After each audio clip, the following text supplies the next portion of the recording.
Hi, இன்னைக்கு நம்ம கொஞ்சம் கேரட்ஸை ஹார்வெஸ்ட் பண்ணலாம் வாங்க.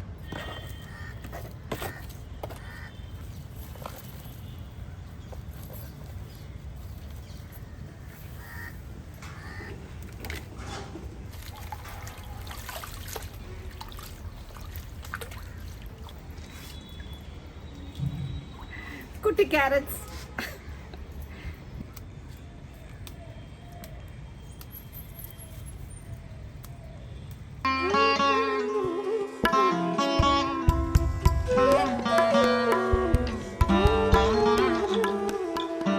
ஹாய், வணக்கம் எல்லாருக்கும். நான் உங்கள் சீதா பேசுகிறேன். Welcome to Seetha's breeze. இன்றைக்கி நம்ம புதினா கேரட் ரைஸ் பண்ண போகிறோம். சம்திங் லைக் புலாவ் மாதிரி. அதுக்கு தேவையான பொருட்கள் பார்க்கலாம். இந்த புதினா கேரட் ரைஸ்க்கு ஒரு 2 கிளாஸ் பாஸ்மதி ரைஸ் எடுத்திருக்கேன். கொஞ்சம் கொத்தமல்லி, புதினா, கேரட், ஒரு 4 கேரட்டை இப்படி நீட்டு வாக்கில் கட் பண்ணி வச்சுருக்கேன். இது எல்லாமே நம்ம கார்டன்லேருந்து எடுத்தது. அப்புறம் சின்ன வெங்காயம், ஒரு 6 சின்ன வெங்காயம் கட் பண்ணி வச்சுருக்கேன்.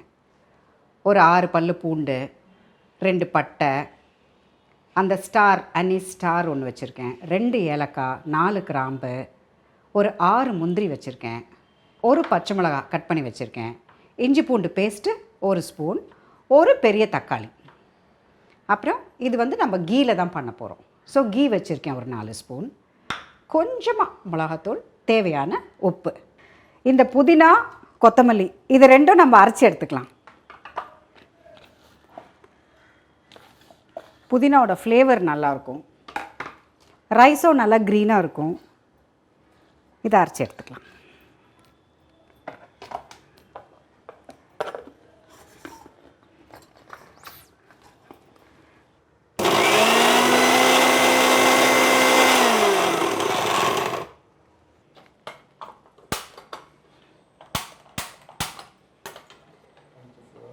எஸ், இப்போ நம்ம நெய் போட்டுக்கலாம்.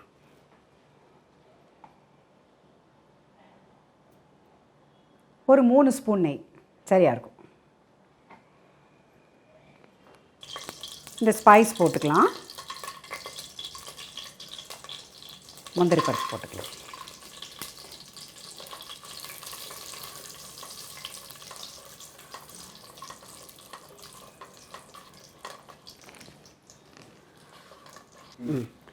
பூண்டு இடித்து வச்சுருக்கோம் இல்லையா, அதை போட்டுக்கலாம்.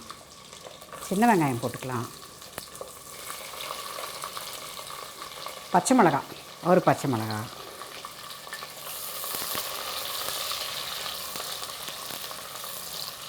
இஞ்சி பூண்டு பேஸ்ட்டும் போட்டுக்கலாம்.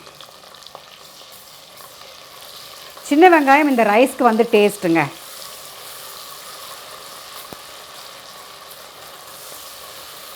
இந்த புதினா கேரட் ரைஸ் பாஸ்மதிலையும் பண்ணலாங்க, சீரக சம்பாலையும் பண்ணலாம், நல்லாயிருக்கும். ஓகே, இப்போ நம்ம டொமேட்டோஸ்,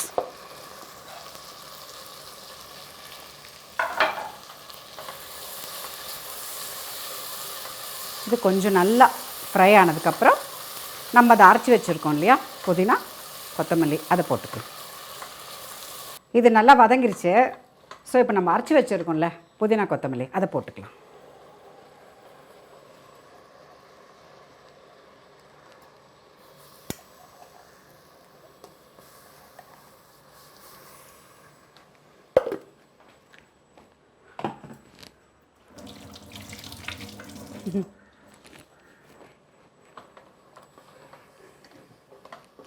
இதையும் கொஞ்சம் நேரம் அப்படியே வதங்கட்டும்.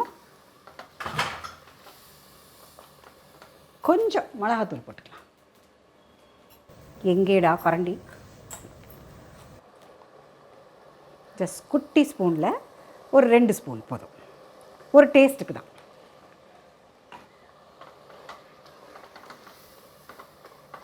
இது கொஞ்சம் வதங்கினதுக்கப்புறம் நம்ம அந்த கேரட்ஸ் போட்டுக்கலாம்.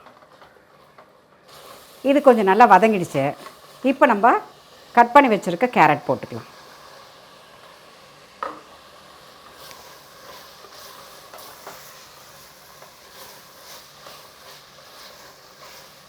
கொஞ்சம் லைட்டாக ஃப்ரை ஆகட்டும்.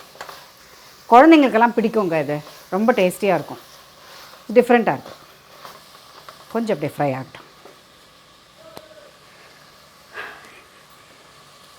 நான் சின்ன வயசில் ஒரு விஷயங்க, அது உங்கள்கிட்ட ஷேர் பண்ணுறேன். நான் சின்னப்பா எங்கள் வீட்டுக்கு பக்கத்தில் ஒரு அம்மன் கோயில் இருக்குங்க. அது வந்து வருஷம் வந்து அவங்க பால் குடமெல்லாம் எடுப்பாங்க. அப்படியே இந்த ஹாரிஸ் ரோட் புதுப்பேட், அங்கே தான் எங்கள் வீடு, நான் பிறந்து வளர்ந்ததெல்லாம். அங்கே நிறைய பேர், ஆயிரக்கணக்கான பேர் பால் குடம் வச்சு நடந்துகிட்டே இருப்பாங்க. அது எப்போவுமே நான் பார்த்துட்டே இருப்பேன். எனக்கு என்ன ஒரு 8 வயசு அந்த மாதிரி இருக்கும். ஸோ எனக்கும் பால் குடம் எடுக்கணும் அப்படின்னு ரொம்ப ஆசை. ஒரு நாள் மத்தியானம் என்ன பண்ணேன், ஒரு 3 மணிக்கு அந்த மேலே சத்தமெல்லாம் கேட்டுட்டு இருந்தது கோயிலில். எல்லாரும் போய்கிட்டு இருந்தாங்க. இதெல்லாம் நான் பார்த்தேன்னா வீட்டில் யார்கிட்டையும் சொல்லலைங்க. நான் அப்படியே கிளம்பி அப்படியே நடந்து கொஞ்சம் தூரம், ஒரு 1 கிலோமீட்டர், 1/2 கிலோமீட்டர், 1 கிலோமீட்டர் இருக்கும்னு நினைக்கிறேன், அப்போ தெரியல எனக்கு. அப்படியே நடந்து கோயிலுக்குள்ளே போயிட்டேன். கோயிலுக்குள்ளே போயிட்டு அவங்களோட உட்காந்து பூ கட்டுறது, அப்படியே அந்த அவங்க பாட்டு பாடுறது, அந்த ஒரு ஹடாவடி இருக்கும்ல அந்த கோயிலில், அதெல்லாம் நான் என்ஜாய் பண்ணுறேன். பூவெல்லாம் கட்டுறாங்க, நான் பூவெல்லாம் கொண்டு வந்து கொடுக்குறேன், அவங்கக்கிட்டலாம் பேசிக்கிட்டு அப்படியே இருந்துட்டேன். அதுக்கப்புறம் இந்த பால் எடுப்பாங்க, ஒரு 4 மணிக்கு பால் குடம் எடுப்பாங்க. ஸோ அப்போ நான் சொன்னேன் ஐயர்கிட்ட, நானும் பால் குடம் எடுக்கணும் அப்படின்னு. சரின்னு ஒரு சின்ன சொம்பில் போட்டு பால் குடம் எடுக்கிறதுக்கு, குட்டீஸ்க்கெல்லாம் அந்த மாதிரி குட்டி இதில் கொடுப்பாங்க. ஸோ நான் பால் குடம் எடுத்துகிட்டு எல்லோரும் கிளம்ப ஆரம்பிச்சிட்டாங்கங்க. நானும் அவங்களோட சேர்ந்து நடக்க ஆரம்பிச்சிட்டேன். அப்படியே போய்கிட்டே இருக்கேன், அப்படியே இருட்டுது, ஒரு 5 மணிக்கு அப்படியே இருட்டுது. பட் எனக்கு சுத்தமாக அதெல்லாம் தெரியல. நான் பாட்டுக்கு ஹாப்பியாக எடுத்து பால் குடம் வச்சுட்டு அவங்களோட சேர்ந்துக்கிட்டு பாட்டு பாடிக்கிட்டு அப்படியே போகிறாங்க. நானும் கூட அப்படியே நடந்து போயிட்டே இருக்கேன். எங்கள் தாத்தா வீட்டில் என்னை காணோன்னு தேடிட்டு இருந்திருக்காரு மத்தியானத்துலேருந்து. அப்படியே கொடை எடுத்துகிட்டு, எங்கள் தாத்தா வந்து அந்த கீழ்ப்பாச்சின்னு சொல்லுவாங்களே அந்த மாதிரி கட்டிட்டு நாமும் அப்படி போட்டிருப்பார் எங்கள் தாத்தா. கொடை எடுத்துகிட்டு அப்படியே தேடிட்டே வராரு. நான் நடந்துட்டு போயிட்டே இருக்கும்போது பார்த்தா எங்கள் தாத்தா கொடையோட அப்படியே குடத்தை எடுத்து பக்கத்தில் கொடுத்துட்டு நடுவில் இருந்து போந்து குடு குடு குடு குடு குடுன்னு வீட்டுக்கு ஓடிட்டேங்க. வீட்டுக்கு ஓடிட்டு எங்கள் வீட்டில் வந்து காட்டுக்கு அடியில் போயிட்டேன். அடியில் போய் படுத்துட்டேன். அங்கே யாரும் ரீச் பண்ண முடியாது. அடியில் போயிட்டேன். நேராக எங்கள் தாத்தா வந்தார். பாவம், உங்களுக்கு எவ்வளோ டென்ஷனாக இருக்கும் வீட்டில் எல்லாருக்கும். ஸோ வந்து சொல்கிறார், அம்மோ வா வெளியில் வா, நான் உன்னை ஒன்றும் பண்ண மாட்டேன், வா வெளியில் அப்படின்னாரு. அந்த வாய்ஸை கேட்டு அது 1க்கு 2 வாட்டி அடிக்க மாட்டேன்ல அப்படிலாம் கேட்டு கன்ஃபார்ம் பண்ணிட்டு தாங்க கட்டிலேருந்து நான் வெளியில் வந்தேன். ஸோ அந்த மாதிரி நினச்சி பார்த்தா எனக்கு ரொம்ப தமாஷாக இருக்கும் அது. ஸோ அப்படி நடந்தது. அப்போத்துலேருந்து பால் குடம் கோயில் எடுக்கிறாங்கன்னா என்ன பிடிச்சி வச்சுப்பாங்க, எங்கேயாவது போய்ட்டு போகிறா அப்படின்னு. சரி, இது கொஞ்சம் நல்லா வதங்கிடுச்சுங்க. இப்போ நம்ம ரைஸ் போடுறதுக்கும் இது வேகிறதுக்கும் கரெக்டாக இருக்கும். தண்ணி வந்து நம்ம கரெக்டாக ஊற்றிக்கலாம். இந்த குட்டி ஆழாக்கில் 4 ஆழாக்கு அரிசி போட்டிருக்கேன். ஸோ இதில் ஒரு 8 தண்ணி ஊற்றிக்கலாம்.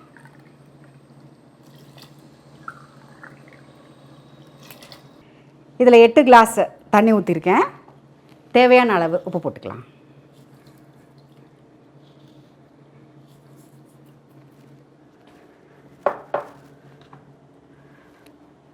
ஒரு 1/2 லைம் பிழிஞ்சு விட்டுக்கலாம். எஸ்,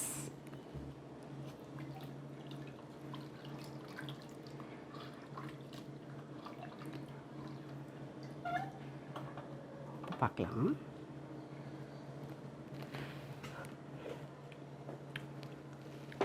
சரியா இருக்கு. அரிசி வந்து ஊற வச்சுருக்கேங்க, கழுவிட்டு ஊற வச்சுருக்கேன். இப்போ நம்ம லைட்டாக ஒரு கொதி வரட்டும், அந்த அரிசியை போட்டுடலாம். குக்கர் மூடிடலாம். That's all. கொஞ்சமாக கொத்தமல்லி போட்டுக்கலாம். தண்ணி கொதிச்சிருச்சு, ரைஸ் போட்டுக்கலாம்.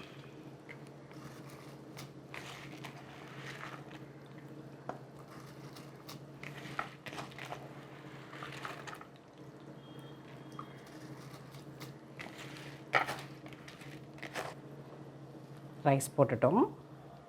லைட்டாக கொஞ்சம் மிக்ஸ் பண்ணிவிட்டு மேலே புதினா கொஞ்சம் போட்டுடலாம். போட்டுட்டு அவ்வளோதான், க்ளோஸ் பண்ணிடலாம். 2 விசில் இறக்கிட்டா ரெடி புதினா கேரட் ரைஸ். 2 வெங்காயம், 1 பச்சை மிளகாய் கட் பண்ணி வச்சுருக்கேன், இதில் போட்டுக்கலாம். ஒரு சிட்டிகை உப்பு போட்டுக்கலாம். சிம்பிளான ரைஸ்க்கு ஒரு சிம்பிளான ஆனியன் ரைத்தா. இது ரெடி ஆகிடுச்சு. விசில் இறங்கிடுச்சு. இப்போ நம்ம திறக்கலாம். எஸ், இதை நம்ம மிக்ஸ் பண்ணிக்கலாம். சூப்பராக இருந்துச்சுங்க. Smelling so குட்டுங்க.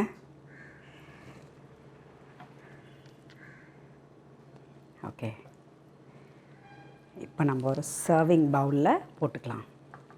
வாவ், நல்லா இருக்குங்க. நைஸ்.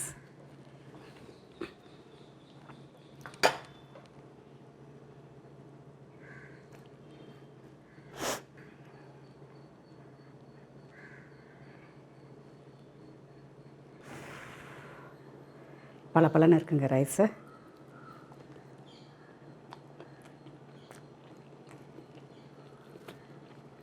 ரொம்ப நல்லா இருக்குங்க. Very nice. It's very yummy. மைல்டாக இருக்குது, ரொம்ப நல்லாயிருக்கு, டேஸ்டி. இந்த ரைஸ் பண்ணதில் என்ன ஒரு ரொம்ப சந்தோஷமான விஷயம் தெரியுமா? நம்ம கார்டனில் இருந்து எடுத்த வெஜிடபிள், புதினா, கொத்தமல்லி, இதெல்லாம் வந்து கார்டன்லேருந்து எடுத்து குக் பண்ணுறது அப்படிங்கிறதே மனசுக்கு ரொம்ப ரொம்ப திருப்தியான ஒரு விஷயங்க. ஸோ இந்த மாதிரி நீங்களும் ட்ரை பண்ணி பாருங்கள். வெரி சிம்பிள் ஃபுட், ரொம்ப டேஸ்டியாக இருக்கும். See you next time. Bye bye.